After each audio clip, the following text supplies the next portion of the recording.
Buenas tardes a todos y a todas. Bueno, en primer lugar, quería agradecer la presencia de las autoridades del Rectorado de la Universidad de Buenos Aires y los decanos y las decanas de las distintas facultades, los miembros del directorio de UDEVA, bueno, y el público que se ha acercado a acompañarnos en este acto. En esta edición número 48 de la Feria Internacional del Libro de Buenos Aires, hemos decidido realizar este acto para conmemorar los 40 años de la aparición de un libro que es muy importante en la historia de la editorial, pero no solamente eso, sino que es emblemático de la identidad colectiva de nuestro país. Al punto tal que su título ya se ha transformado en una consigna que no requiere ninguna explicación, ¿no? Y que todos nosotros y las generaciones más jóvenes conocen y saben de dónde surge y a qué se debe. Bueno, no voy a hacer mayores introducciones, tenemos 4 oradores muy importantes, así que no quiero robar más tiempo. Solo aprovechar esta ocasión para avisarles que en el stand está vigente una oferta de un ejemplar del Nunca Más, más un ejemplar de la Constitución que este año también cumple 30 años. Así que para hacer esa doble conmemoración tan significativa, los invitamos, bueno, si quieren pasar por el stand, hay una oferta. Bueno, agradezco también la presencia de quienes participan del panel y ahora voy a dar la palabra a nuestro primer orador, que es el doctor Ricardo Helpi, rector de la Universidad de Buenos Aires.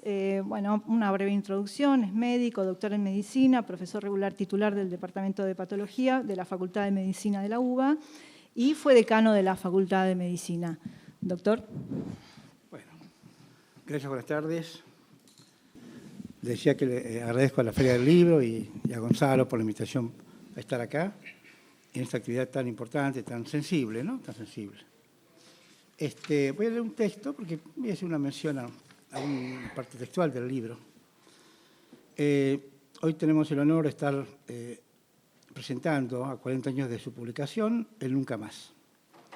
El informe que es fruto de un proceso colectivo de memoria y justicia que representó el trabajo de la CONADEP y del cual participó nuestra querida UBA a través de UDEVA. La expresión Nunca Más, que da nombre a este libro, simple pero contundente, es un mandato que a la vez que establece un límite, impone un accionar para asegurar y garantizar ese límite. En nuestro país la CONADEP expresó, y acá viene lo textual, esto está tomado del libro: las grandes calamidades son siempre aleccionadoras. Y sin duda el más terrible drama que en toda su historia sufrió la nación, iniciado en marzo del 76, servirá para hacernos comprender que únicamente la democracia es capaz de preservar a un pueblo de semejante horror. Únicamente así podemos estar seguros de que nunca más en nuestra patria se repetirán estos hechos. Repito, esto está tomado textual del libro. Sin duda que esta es la gran directriz del Nunca Más. Para asegurar su vigencia debemos asegurar la democracia, no solo como una forma de Estado, sino como una forma de organización social y política, en la que el pueblo organizado ejerce el poder a través de sus representantes. Por ello fue importante varias cosas, ¿no? Fue importante que la CONADEP explicite el Nunca Más. Fue importante que el fiscal Estracera pronunciara el Nunca Más al final de su alegato. Fue importante que UDEVA haya publicado este libro. Y fue importante que el arte, a través de películas, en fin, obras, lo haya mostrado. Todo esto, sin dudas, hizo que el pueblo de la nación haya internalizado, haya incluido en su ser más íntimo y haya hecho suyo el mandato del Nunca Más. Esto es tremendamente importante. Hoy yo creo que todo el pueblo argentino está en su interior, ve o sabe la importancia de ese Nunca Más. Numerosas crisis de distintos orígenes que ocurrieron en nuestro país después de 1983 fueron superadas porque el mandato del Nunca Más, incorporado en la conciencia y el corazón del pueblo argentino, fue y es el fundamento de la democracia de la que hoy gozamos, desde que aquel mandato resonó por primera vez. La UBA, como institución académica, guarda una enorme responsabilidad en la formación y concientización de futuras generaciones. Como sabemos, la construcción de la memoria colectiva es un proceso activo, abierto, y es por tanto que debemos alentar a las y los jóvenes a recordar los hechos, a contribuir con el debate histórico, con la reflexión del cumplimiento de los principios democráticos. Esta es una de las mayores responsabilidades que tenemos en nuestra querida UBA. Que este libro haya sido editado por Eudeva es sin duda alguna uno de los motivos que posibilita que nuestra querida UBA, en sus ya 202 años de vida, pueda decir con fundamento no solo que nacimos con la patria, sino que acompañamos el crecimiento y la maduración de esta patria. Y por lo tanto, y ese es el origen de la expresión, somos orgullo UBA. Somos orgullo UBA. Así que por ello quiero simplemente agradecer en la persona de Gonzalo, a todos y cada uno de los integrantes de Eudeva por la publicación de este libro Nunca Más. Muchas gracias. Bueno, les agradezco a todos la presencia hoy. El libro dice mucho de la democracia argentina y dice también mucho de la razón de ser de una editorial universitaria y del sentido de la intervención de la universidad en el campo editorial. El informe de la Comisión Nacional sobre Desaparición de Personas, CONADEP, creada el 15 de diciembre de 1983, fue entregado al presidente Raúl Alfonsín el 20 de septiembre de 1984.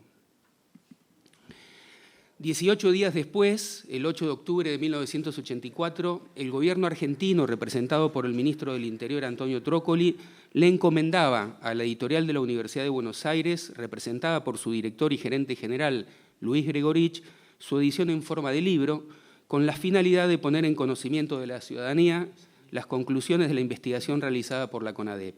Francisco de Lich era el rector normalizador de la Universidad de Buenos Aires. Su edición del informe como libro, en la que se resume su contenido y se lo hace accesible a la ciudadanía, tuvo su primera tirada el 23 de noviembre de 1984 y se agotó rápidamente, teniendo 6 nuevas reimpresiones de 40.000 ejemplares entre esa fecha y enero de 1985. Desde entonces, el Nunca Más ha tenido 11 ediciones y 45 reimpresiones, superando los 500.000 ejemplares. Su circulación en formato digital es incalculable. Además, ha sido traducido al inglés, al alemán, al italiano, al portugués, hebreo y fue editado también en España por Seix Barral. La cantidad de ejemplares traducidos, vendidos, supera largamente los 45.000. Su publicación en alemán en 1987 estuvo a cargo del prestigioso Instituto de Investigación Social de Hamburgo. Para la traducción en alemán, la editorial también recibió otras propuestas, como de Amnesty International, por ejemplo.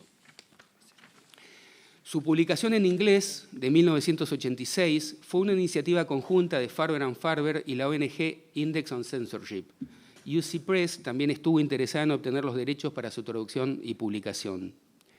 La editorial francesa Seuil decidió no proceder con la edición en francés debido a que había sido publicado un extenso artículo sobre el libro en la misma lengua por Amnesty International.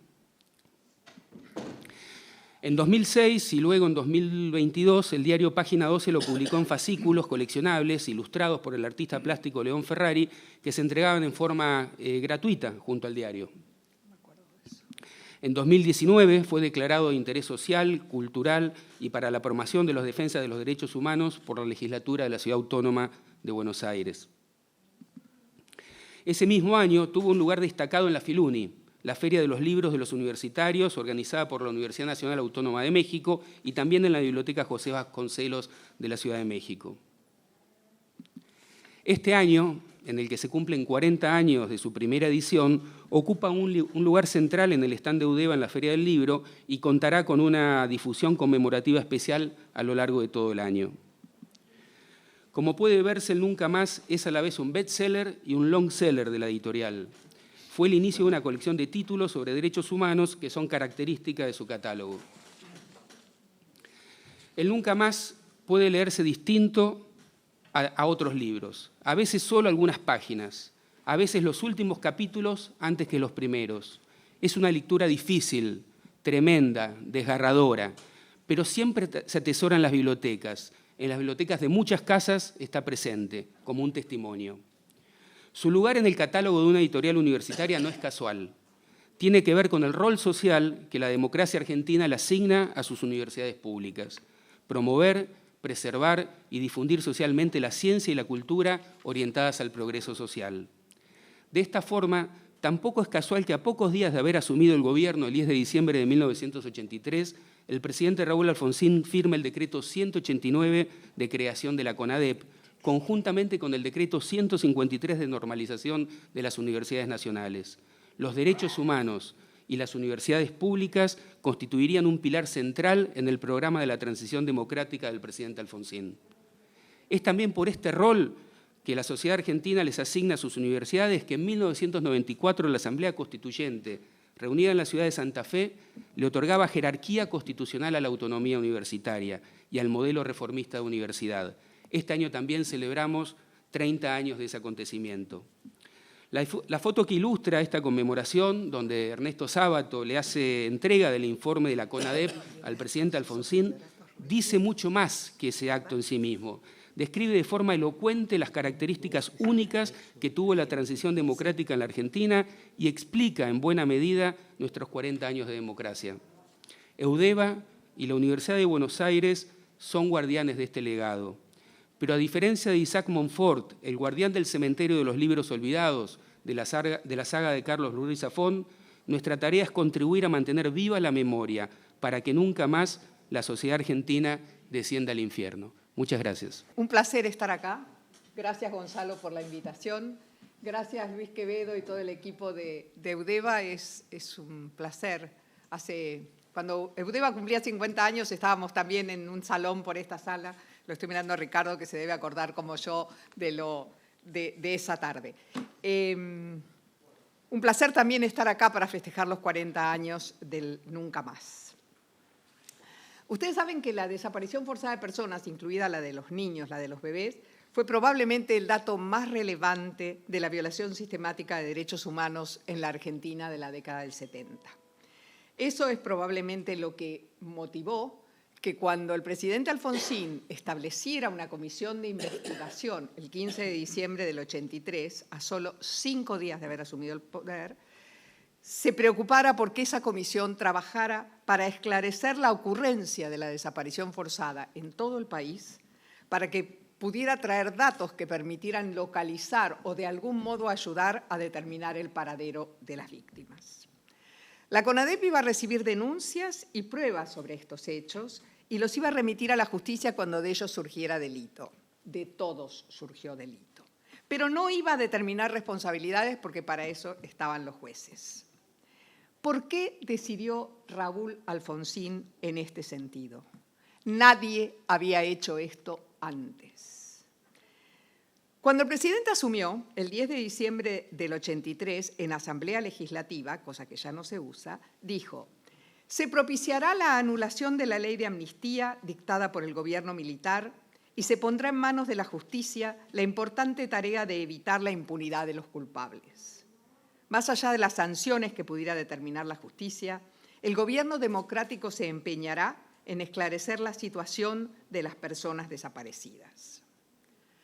Con la perspectiva del tiempo, en 2004, en Memoria Política, uno de los libros que escribió, reflexionó de esta manera. Era necesario entonces desentrañar de manera objetiva frente a la sociedad todo lo que en realidad pasó. Descubrir y reconstruir la verdad es el mejor medio para que se produzca el repudio social a prácticas aberrantes y un camino idóneo para restablecer la dignidad de las víctimas. La difusión de la verdad en el caso argentino constituía, sin dudas, una precondición necesaria, pero aparecía como insuficiente para consolidar debidamente los valores democráticos. Para ello surgía entonces la alternativa del castigo. Necesitábamos dejar una impronta en la conciencia colectiva en el sentido de que no había ningún grupo, por poderoso que fuera, que estuviera por encima de la ley y que pudiera sacrificar al ser humano en función de logros supuestamente valiosos. Queríamos prevenirnos como sociedad, sentar el precedente de que nunca más un argentino sería sacado de su casa en la noche, torturado o asesinado por funcionarios del aparato estatal. La CONADEP no fue cronológicamente la primera comisión de investigación, pero todos los autores la consideran pionera en este sentido y muchas otras comisiones la siguieron. ¿Qué es una comisión de investigación? Es un cuerpo ad hoc, distinto de los cuerpos permanentes de derechos humanos que tienen los estados, que se ocupa de 4 cosas. Tiene que ser creada por un acto público. Eso es la diferencia del Nunca Más de Brasil, que lo hizo la Iglesia porque el gobierno no quiso acompañar. Se ocupa de hechos del pasado, de un pasado del cual debe guardar registro. Termina su función cuando presenta un informe y ese informe debe ser público. Esto es el Nunca Más. La tarea de una comisión de investigación es establecer una contabilidad de los hechos del pasado, contribuir a escribir una historia honesta del pasado y de los actos cuestionados del gobierno. En realidad, en lugar de un descubrimiento de la verdad, se trata de un reconocimiento de la verdad que muchos saben, pero no todos, y de sancionar formalmente esa verdad. Juan Méndez, un argentino que trabajó mucho en estos temas, dice que cuando la verdad es conocida oficialmente y pasa a formar parte de la escena cognitiva pública, adquiere una cualidad misteriosa que no se da respecto de la simple verdad. Y eso pasa con la verdad que se construye a partir de Nunca Más, de la sentencia de la causa 13 y de muchas otras. En ese hacer, la composición de la CONADEP fue fundamental. Yo sé que muchos acá lo saben, pero yo me voy a permitir nombrarlos, porque son hombres y mujeres los que hacen el país, no instituciones de goma. Alfonsín tuvo la excelente idea de delegar en un grupo de hombres y mujeres la función de determinar qué había pasado con la desaparición forzada. De este modo, integraron la CONADEP 3 hombres que fueron probablemente 3 ministros religiosos que fueron probablemente representativos de lo que eran las mayorías religiosas del momento, y cada uno de ellos se había ocupado de trabajar con las víctimas que la dictadura había producido. Me estoy refiriendo a Monseñor de Nevares, al obispo Gattinoni y al rabino Marshall Meyer, que todos recuerdan, con independencia del grupo religioso al que pertenecieran. También integraron la CONADEP personas que supieron estar a la cabeza de instituciones públicas importantes. Ricardo Colombres, el exministro de la Corte Suprema de Justicia de la Nación del 60 al 66, Hilario Fernández Long, nuestro rector, el que salió con las manos levantadas el día de la noche de los bastones largos, Gregorio Klimovsky, René Favaloro, Eduardo Rabosi y también la periodista Magdalena Ruiz Guiñazú, que supo tener la voz alta en todo momento durante el periodo de facto. Las cámaras de diputados y de senadores tenían que mandar representantes, pero solo los diputados consideraron que eso era lo que había que hacer, y así se sumaron Piusil, López y Huarte. Graciela Fernández Meijide, Raúl Aragón, Daniel Salvador, que está acá y ahora, y hay que darle un aplauso.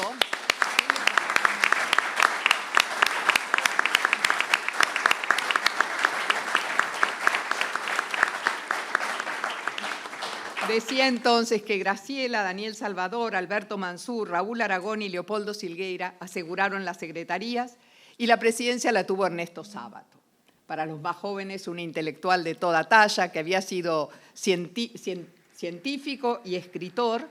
Y esa composición es la que aseguró que junto con la rigurosidad en el tratamiento de los hechos, la comisión tuviera una legitimación muy importante en el momento de presentar el informe. Otro dato de la CONADEP que también hay que rescatar, y no sé si no me estoy pasando, pero bueno, es que la CONADEP trabajó el tiempo de una gestación, 9 meses. A los 9 meses dio a luz el informe de la CONADEP. Y en esos 9 meses la CONADEP trabajó en el Centro Cultural General San Martín, sobre la calle Sarmiento. Hombres y mujeres como nosotros, con 0 experiencia, tomaron testimonios en unas hojas oficio que solo la Argentina conoce, nadie más sabe trabajar en esas hojas, escritas en lápiz que se guardaban en cajas de cartón. En esos 9 meses, la CONADEP consiguió que muchas víctimas confiaran y vinieran. No todas, pero muchas lo hicieron. La CONADEP describió la desaparición forzada y lo voy a saltear porque no quiero ocupar más tiempo, pero lo importante es que la CONADEP hizo todo el recorrido de los hechos que llevan a que una persona se considerara desaparecida en la Argentina. Y también esclareció que muchas de las personas que se había indicado que habían muerto en combate, en realidad estaban vivas, habían sido sacadas de los centros de detención, 340 en el informe de la CONADEP, y habían sido abatidas luego. La CONADEP señaló también la existencia de un plan criminal para erradicar a la subversión, concebido por las Fuerzas Armadas que controlaron su ejecución y que tuvieron discrecionalidad respecto de víctimas y de bienes. Allí, los miembros de la CONADEP, el informe Nunca Más, dice lo siguiente. Nuestra comisión no fue instituida para juzgar, pues para eso están los jueces constitucionales, sino para indagar la suerte de los desaparecidos en el curso de estos aciagos años de la vida nacional. Pero después de haber recibido varios miles de declaraciones y testimonios, de haber verificado o determinado la existencia de cientos de lugares clandestinos de detención y de acumular más de 50.000 páginas documentales, tenemos la certidumbre de que la dictadura militar produjo la más grande tragedia de nuestra historia y la más salvaje. Y si bien debemos esperar de la justicia la palabra definitiva, no podemos callar ante lo que hemos oído, leído y registrado, todo lo cual va mucho más allá de lo que pueda considerarse como delictivo para alcanzar la tenebrosa categoría de los crímenes de lesa humanidad. La consigna de memoria, verdad y justicia resume, de alguna manera, una visión de lo que los pueblos buscan luego de periodos de sistemática y generalizada violación de derechos humanos. Una búsqueda que resulta necesaria para elaborar el pasado, pero sobre todo para enfrentar un presente que nos cuide de esos riesgos. Ciertamente, el último cuarto del siglo XX fue el escenario de profundos cambios en la concepción de las transiciones y de las obligaciones a cargo de los gobiernos democráticos respecto de ese pasado reciente. Probablemente porque los pasados sumaron incontables víctimas, porque las sociedades tuvieron reacción para preocuparse por sus víctimas e indudablemente porque los derechos humanos formaban parte de la agenda internacional desde los 50 y estaban brindando mostradores de reclamo en las organizaciones internacionales, lo cierto es que se generaron políticas y luego normas jurídicas para ocuparse de este tema. Los objetivos son comunes: saber qué pasó, hacer justicia y fortalecer la democracia recién instalada. A la democracia argentina, recuperada el 10 de diciembre de 1983, le debemos haber iniciado esa senda con decisiones contundentes, como establecer la CONADEP, como prever el juicio a las juntas, porque unos y otros permitieron revertir los desvíos que vinieron después. A los hombres y mujeres que estuvieron trabajando en eso, nuestra gratitud. Muchas gracias. Es un verdadero honor poder compartir la mesa con el rector, con los amigos, con la querida Claudia, con un integrante de la CONADEP, con Daniel, y muchos dirigentes políticos que acompañaron esa cruzada extraordinaria de Raúl Alfonsín en la transición democrática.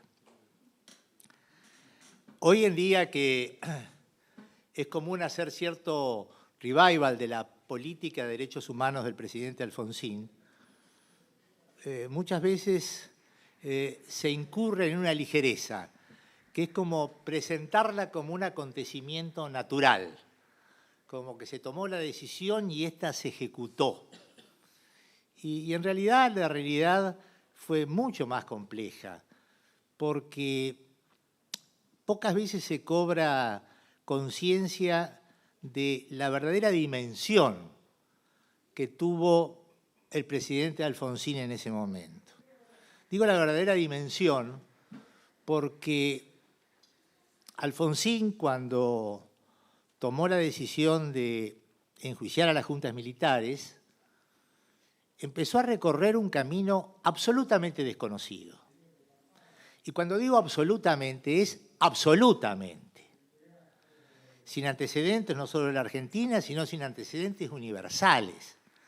En un contexto absolutamente desfavorable.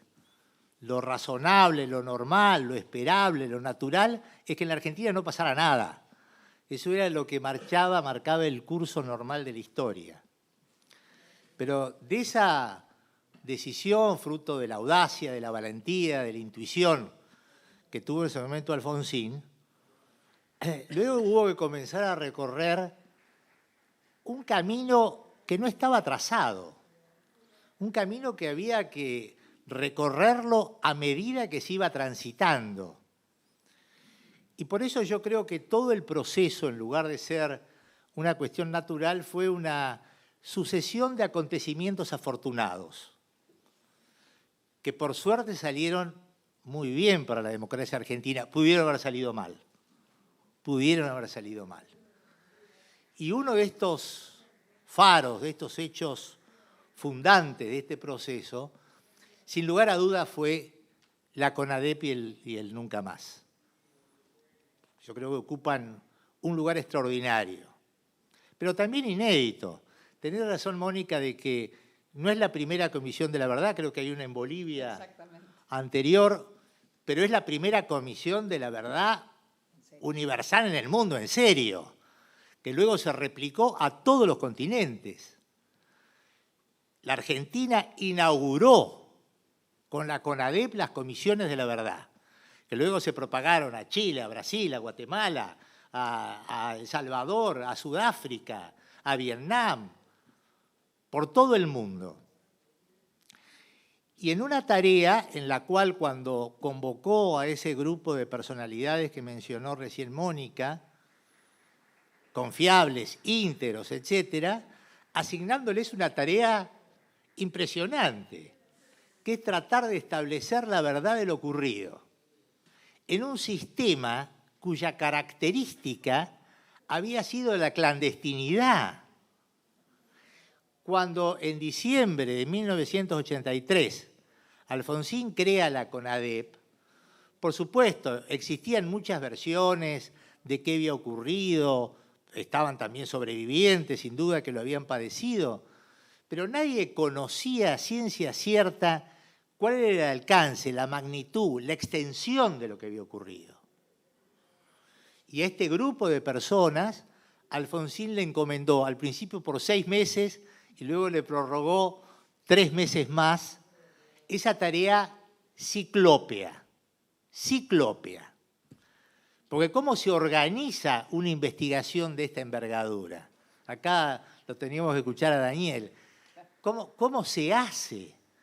Y sobre todo, yo quiero destacar no solamente la precariedad en ese momento de los medios técnicos. Yo no sé, los legajos de la CONADEP están escritos a mano. Las denuncias se tomaban a mano. Son muy pocas las que están en máquina de escribir. La máquina de escribir, obviamente, el Olivetti. Y, por supuesto, las víctimas, los familiares, etcétera, bueno, que confiaron en el gobierno democrático y fueron a dar su testimonio para poder comenzar a correr ese velo de misterio. El Nunca Más es la primera vez que comienza a establecerse cuál era el grado y la magnitud tremenda, terrible que había tenido el plan criminal. A esa tarea extraordinaria que hizo la CONADEP, quiero agregarle otra circunstancia afortunada. Esto es más técnico, pero ustedes lo van a entender. La CONADEP tuvo un acierto fenomenal. Y yo creo que en gran parte gracias a la Asamblea Permanente de Derechos Humanos y a Graciela Fernández Meijide, que es los testimonios, no agruparlos de modo inorgánicamente y desordenada, sino hacer centros de atracción que eran los lugares de reunión de detenidos, los centros clandestinos de detención. todo el informe de la CONADEP y el agrupamiento de los testimonios es por centro.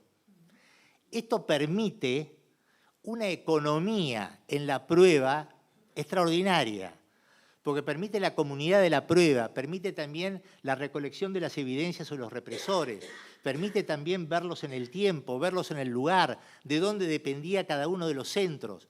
Cada uno de esos politos de atracción, que son, bueno, así está armado el informe. Ojo, esto es una síntesis, obviamente, de lo que significan los legajos, ¿eh? Son miles y miles de legajes que están sintetizados en este libro. Pero el haberlo agrupado por centros de detención, 340 centros de detención estableció la CONADEP, hoy en día se sabe que son cerca de 500, bueno, permitió la elaboración de un informe muy sólido y muy interrelacionado en lo que hace a la prueba. Este informe de la CONADEP permitió, bueno, por un lado, comenzar a evidenciar de que la sistematicidad tenía que responder a un plan orgánico. Esto no podía ocurrir en el tiempo, en todo el país y para cada una de las Fuerzas Armadas, sino era a través de órdenes de comando. Había que acreditarlo, eso se hizo en el juicio, pero los primeros indicios de que acá se trataba de un plan sistemático es CONADEP. Y el segundo que se cita generalmente es, bueno, otra de las claves que tuvo luego el juicio de las juntas militares. Uno no puede juzgar miles y miles y miles de hechos. Digo, no puede juzgar porque para poder imponer una pena uno tiene que probar la responsabilidad individual por un hecho concreto. El secuestro de Juana, la tortura de Miguel, el homicidio de Pedro. En consecuencia, uno no podía imputar a los excomandantes miles de hechos porque el juicio hubiera demandado años y no hubiéramos encontrado a Rico en el medio. Imposible hacerlo. Esto requería una celeridad incompatible con un juzgamiento por miles y miles de hechos. En consecuencia, aparte de la cuestión de la oralidad, la otra gran llave que permitió hacer el juicio de las juntas militares en un lapso tan breve fue la selección de los casos paradigmáticos, es decir, seleccionar del conjunto de casos que habían acontecido como consecuencia de las órdenes de los excomandantes, un grupito de casos representativos. Eso permite juzgar rápido. Tiene limitaciones en cuanto a la pena, porque luego para penar uno tiene que quedarse a lo mejor con un puñadito nomás de hechos. Bueno, ¿cómo se seleccionaron estos hechos paradigmáticos? Bueno, gracias al informe de la CONADEP. En la película 1985, los que lo han visto, dice, bueno, que los chicos de la Fiscalía, que sin lugar a dudas eran maravillosos, salieron por todo el país a buscar los hechos, macana. Lo hizo la CONADEP. Los únicos que estaban en condiciones de poder seleccionar ese grupo de casos representativos que escogió el fiscal, los primitivos 700 casos, bueno, eran quienes habían trabajado con los legajos y sabían en consecuencia los hechos que habían ocurrido en cada una de las provincias argentinas y por cada una de las fuerzas en el lapso que duró la represión. Bueno, sin ese informe, sin esos legajos individuales de los cuales se extrajeron, hubiera sido dificilísimo hacer esto.